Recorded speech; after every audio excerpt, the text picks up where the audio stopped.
Welcome back to page 121. Today I'm going to jump into the Monstrous Compendium. This is the volume 2 notebook, but it's where I've stashed my Ravenloft. Here's my main complaint with the Monstrous Compendiums, by the way. They tend to tear a little bit over time. But since I've had these for 35 years, I guess I can't complain too much if one or two are torn. Specifically, we're in the Ravenloft section. There's my divider for Ravenloft. Ravenloft Appendix, we're looking at Dwarven Vampires. Dun, dun, dun, dun. I love Dwarven Vampires. I love any kind of vampire in D&D. Dwarven Vampires are especially feared. They are solitary. Activity cycle is any. Intelligence is vary, 11 to 12. Number pairing 1, AC 0. 9-inch movement, 9 plus 3 hit dice. 1 attack, 1 die 4 or by weapon plus strength bonus.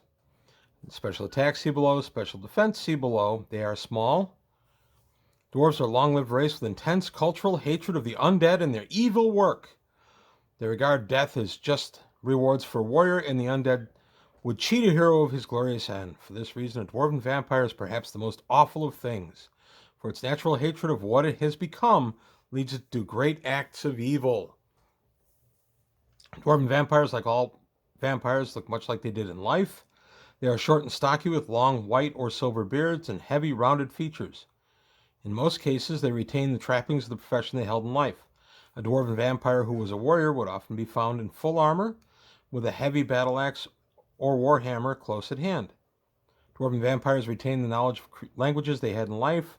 There is no language specific to these creatures save the dwarven tongue that served them before their deaths. By the way, I allow my vampires to continue learning whatever their race. So, of course, if a very long-lived vampire could learn many, many languages. It's just how I've always run them. In combat, they retain the courage and vigor that marked them in life. They are deadly warriors, battle opponents for sheer love of combat. They will wield their weapons they loved in life, doing damage based on the type of weapon employed. Further, their status as undead has greatly magnified their physical power in most cases, so that all dwarven vampires are assumed to have a strength of 1876. This gives them a natural bonus of +2 to melee rolls and +4 melee damage. Dwarven vampires retain their natural combat advantage, +1 on all attack rolls when battling orcs, goblins, etc. Similarly, large creatures are -4 to hit them. The most feared attack of the dark creatures, however, is their vitality drain. Each successful unarmed melee attack allows the vampire to drain 2 points of constitution from its victim. The loss is permanent and will instantly modify the character's hit points and other related scores. Any character reduced to a constitution score of 0 is instantly slain and will rise again as a vampire of the appropriate type in 3 days. So you could be drained down to a 0 constitution if you're playing a halfling, and the halfling would come back up as a halfling vampire, or an elven vampire if it was an elf. That's kind of neat. So if you have a 16 constitution, it's only 8 unarmed hits from a dwarven vampire to get you to 0, and that will drop you.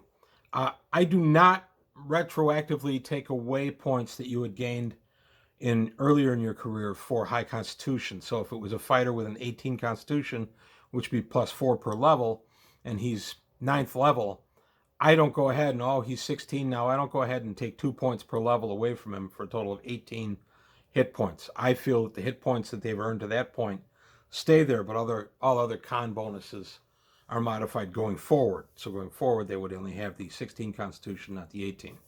Also, I allow restoration to give back 1 stat point, 1 point of con back for each use of the restoration spell. Just like it would restore levels, I allow the con to be restored that way. That's a good way to separate your player characters from some of their hard-earned cash, because 2 of these, having to pay for 2 restorations, would be right in the neighborhood of 100,000 gold pieces. That's going to strip out a lot of value that the players are walking around with. So it's just a way to kind of work on that a little bit.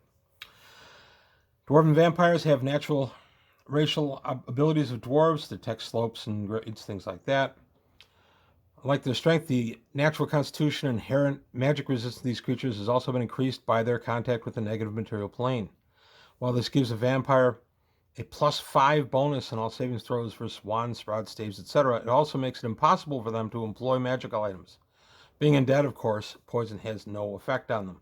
The exception I would make to that, of course, would be if they had magical items, magical armor, magical shield, magical weapons before they were turned to vampires. I would allow them to do it. And honestly, even if they found it after they were turned to vampires, I would still allow the dwarf to use weaponry and armor, um, just not any kind of other magic items after they were undead. If he had boots of speed on when he got turned to a dwarven vampire, I would allow him to retain the boots of speed.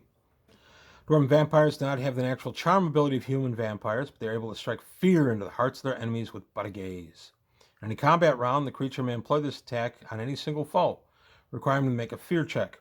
Failure indicates they have met the monster's gaze and been filled with supernatural fear and revulsion. Due to the power of this enchantment, you save at -2. While a vampire dwarf has natural vision in life, death is rewarded with far greater sense of sight.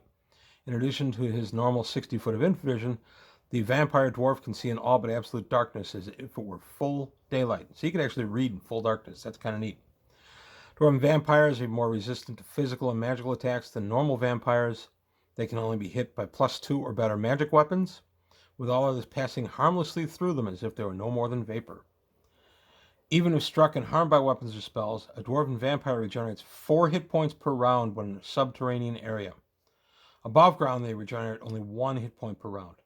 If reduced to 0 hit points, a vampire dwarf is not slain.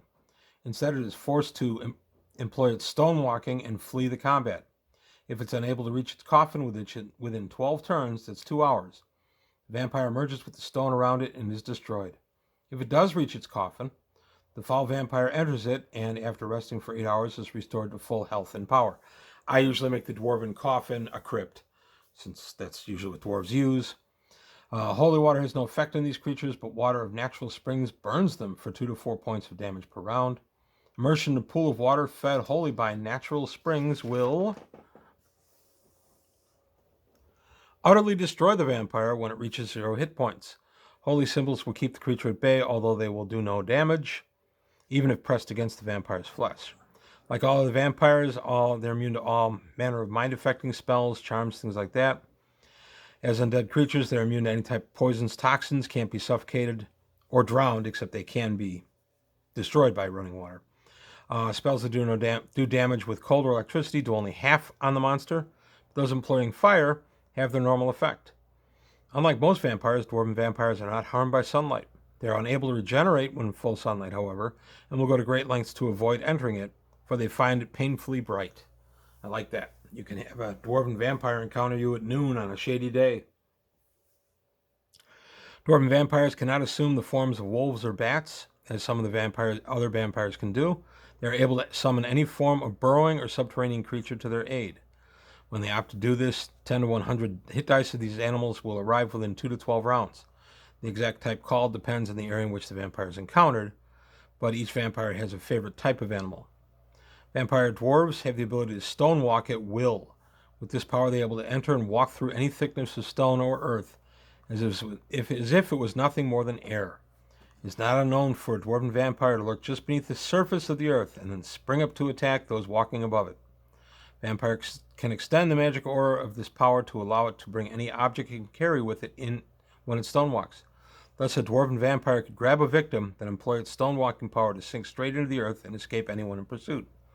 A dwarven vampire with a dispel magic spell is unable to stonewalk for 2-4 rounds, or until they're reduced to 0 hit points, in which case they're forced to walk into the stonewalking state. If the character manages to attack the dwarven vampire while it's employing this power, there is no change to the vampire's natural defenses or vulnerabilities. Dwarven vampires cannot cross a line of powdered metal, even if they are stonewalking. They will take action to indirectly break the line, summoning a rat to scamper through it. They could even throw a rock to try to scatter it, or a stick, or anything like that. Dwarven vampires are unable to enter a structure that is not made in some part of stone or earth. Thus, a yeoman's home in the woods built wholly of logs would afford complete protection from the intrusions of the dwarven vampire, while a mighty stone castle would be entered with ease. Interestingly, would it have a stone chimney? If it has a stone chimney, is that part of it? I would say yes. It is part of the structure, the chimney. In a lot of cases, the chimney can be part of an outer wall. Dwarven vampires can be turned as if they were normal vampires. As the years pass, however, Their contact with the negative material plane strengthens, and when combined with their own natural resistance to all matter of magics, they become harder and harder to turn away. The most powerful and ancient of these creatures are reported to be almost impossible to drive away, no matter how strong the faith of the turning priest. Killing a vampire dwarf is a difficult proposition at best. The most sure way of ending the creature's dark on life is to impale it through the heart with a natural stalactite or stalagmite. The body of the vampire can either be forced onto the stone or the stone driven through the body of the creature. Once the vampire has been killed in this way, however, it can be revived simply by having it removing the impaling object. In order to assure the creature remains dead, its heart must be cut out, soaked in oil for 3 days, and then set alight. When the last flames of the fire have faded away, so too has the essence of the vampire. So don't blow it out early. You have to let it burn out naturally. Also, I had a player character ask me one time, or a player asked me one time, could a piercer kill a dwarven vampire? And I thought that was an interesting question. And I toyed with saying yes until I realized that a piercer is not truly a stalactite or a stalagmite. It is actually a living creature. So the answer at my table is no. A piercer cannot kill a dwarven vampire, but that was a fun question to kick around for a little while. Habitat and society. They live in the darkest subterranean lairs. They shun all contact with their own kind. Dwarven vampires, the most introverted of all the racial vampires, they tend to keep to themselves. This does not, however, mean that they become utterly isolated, however, for they are drawn to feed on the essences of the living. So here's the progression of hit dice by the age of the vampire, which I've always liked. And you can get easily up to a +3 on an older one. +3 weapon or better to be hit. It turns as a ghost. So I like this progression table a lot. And the ecology, it's a thing of darkness and evil. It has no place in the natural world. It moves about spreading suffering and disease. That's really it. I've used dwarven vampires before. My players hate them simply because they don't want to suffer the constitution drain. I am kinder than some DMs that make the constitution drain retroactive on all their hit points. That's never made a ton of sense to me, but that's strictly my ruling. I know that this says that it does retroactively affect hit points, but that's not something I've ever really done. So there you have it. The Dwarven Vampire. I did the Elven Vampire a couple of weeks ago. I'm going to hit 1 or 2 more of these guys. I love these alternate types of vampires. I love any kind of vampire. They're fun. Let me know what you think. Do you use Dwarven vampires? Have you? Or will you be now using them? They're a lot of fun. But that's all I've got today on page 121. I want to say thank you for your time. Thanks for watching. Please leave comments below. Subscribe if you haven't already. Tell your friends. Also, please take a look at the Patreon and help me out there if you can. But that's it for today on page 121. Thanks for watching, and I'll see you next time.